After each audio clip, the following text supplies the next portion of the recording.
Excel hashtags error. There are two reasons you could see a string of pound symbols in a cell. The first is that the cell column is too narrow to display the value. The fix is simple, just expand the column to fit. There are several ways to do this in Excel, but the quickest way is to double-click on the right column border at the top of the worksheet. This will automatically resize the column to the width of the widest value in that column.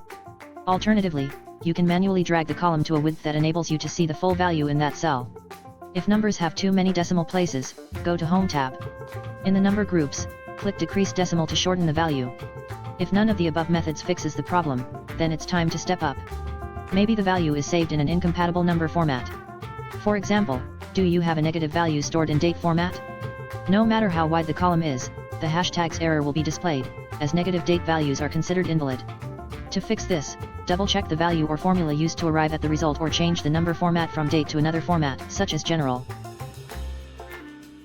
And for example, if you want to show the difference in days, between January 1st, 1990 to January 1st, 2023, then we have to change the cell format to number or general to come up with the desired value. In both cases, the data is still available in the cell, it is simply a formatting issue. Other formulas referencing the cell can still see and use the information, thus it isn't a true error. This covers how to fix Excel hashtags error.